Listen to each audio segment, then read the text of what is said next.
Hey everybody, back here with a new video. Just wanted to show the Virpil pedal damper mod that I just completed. I know that there are a couple other videos that I watched on YouTube that explained it, but just thought I'd make a second video to go over the parts a little bit better that is required to do this mod. Again, this is a steering damper mod on the pedals, which give it a little bit more feeling of the actual hydraulic pedals and the hydraulic trim. I'm going to go over here. Let me try to get it. First thing you're going to need to buy is a set of screws. They're metric. Metric 5 M5 screw. This isn't the exact one I use. This is the stock one that came out of it. You want to look for the 40 millimeter. So you're going to need one M5 40 millimeter. This is an extra. This is an M6 and 40 millimeters as well. You're going to need one locking nylon M5 nut and an M6 nut. Additionally, a 5 millimeter and 6 millimeter washer. The next thing is optional, and I took these spacers. I had an old, they come with the TV flat screen mounting kits. They're little spacers. I happen to have some extra ones. It's not necessary, but you can see here, I used the 40 millimeter M5 screw here and used two of these small spacers just to raise this up a bit.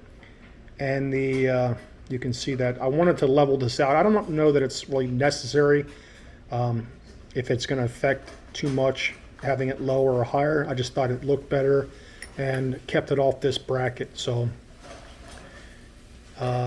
also for tools required, you need one Phillips screwdriver. Handy to have a little set of pliers, 10 millimeter screw, or excuse me, wrench, an 8 millimeter wrench, set of Allen keys, and a little needle nose pliers is helpful too. Now we're going to fast forward to the finished product. I did not videotape me doing it because just with one hand by myself was just way too difficult to do, and I didn't feel like spending a ton of time in post-production and editing the video. So unfortunately I did not get that, but I'm going to show you step by step what I did to make this work.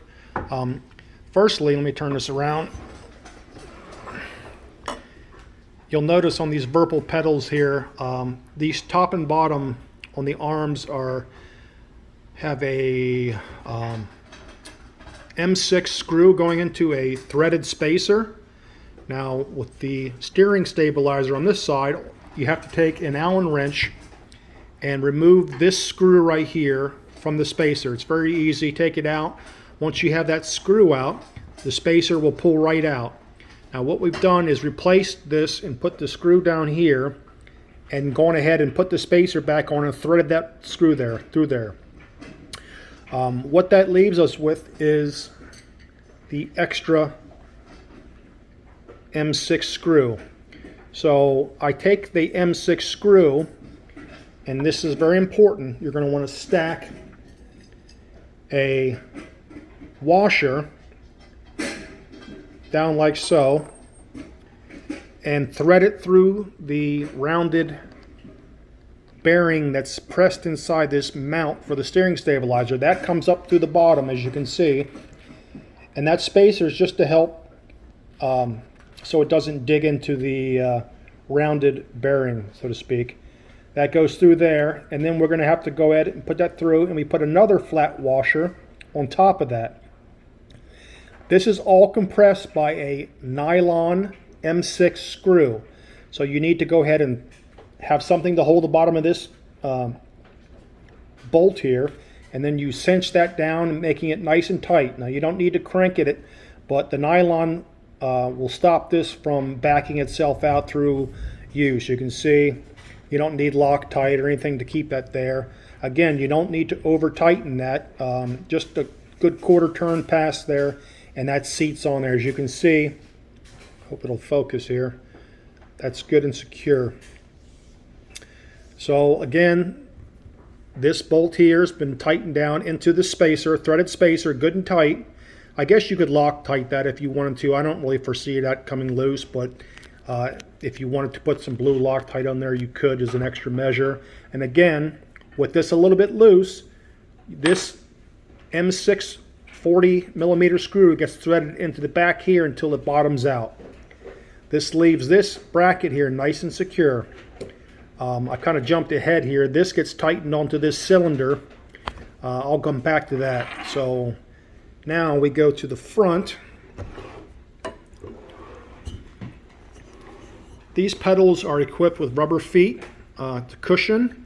You're going to need to take the stock screw out, and the stock screw is going to require a Phillips head, and obviously it's shorter, so you're going to need to flip this up, insert a Phillips threaded screwdriver and a set of pliers to hold this as you remove the foot. As you take that screw out, go ahead and set it aside, and you're going to need to get, and I don't have one handy here because I only got one, but it's basically this screw. It's going to be at 40mm. It's going to be the same length, albeit, you know, a smaller diameter, the same diameter, the M5.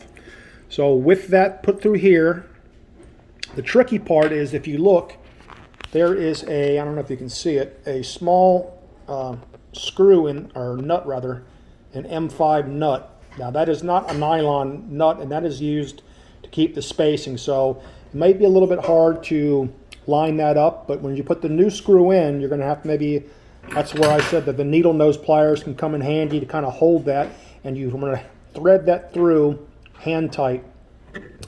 That's going to leave you with about this much of the new screw heading out. And this is where I took some of these old washers, which I had, excuse me, and I just stacked them too, just to kind of raise this off the deck so it doesn't scratch that. I don't know that it's necessary. You probably could get away with that and use a 30mm screw. I went with the 40mm and did it this way. I think probably it's going to operate the same way with or without that, but nevertheless, you have the two black washers here. Now that's very important. This next step, we took an M5 washer. So you can see this one right here under the nylon lock nut. There is one that you cannot see that is underneath here. So that nut is not sitting right on this bearing here. There is a flat washer, and then this arm gets slipped over. The next layer is a flat washer. And lastly, we have the M5 nylon locking nut. That is so it doesn't back off. Again, to do this, we need to find an 8mm screw, or wrench rather. And on the bottom side, you can get a pair of needle nose just to tighten it down as you cinch it. Again, you can see this is seated down right here, good and tight. You don't need to over tighten it. And now for the operations.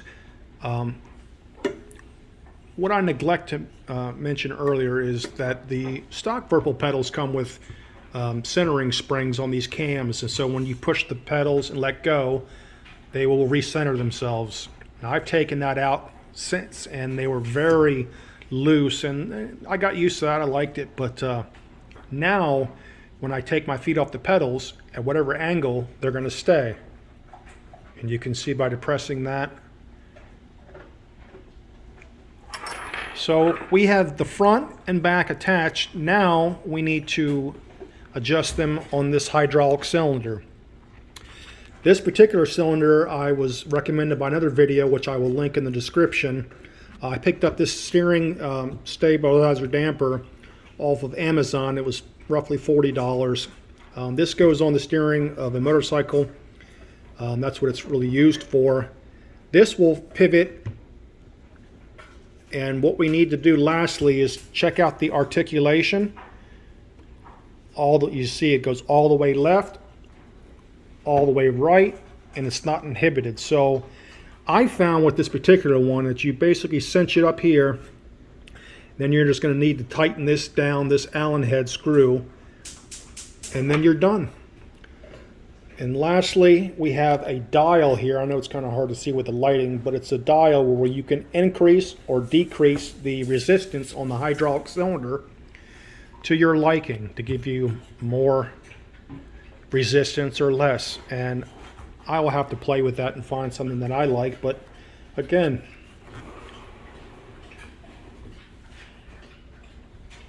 when you take your pedals, feet off the pedals, they're not loose and sloppy like they were before. And now there's just enough resistance. So hope that helped you. Enjoy.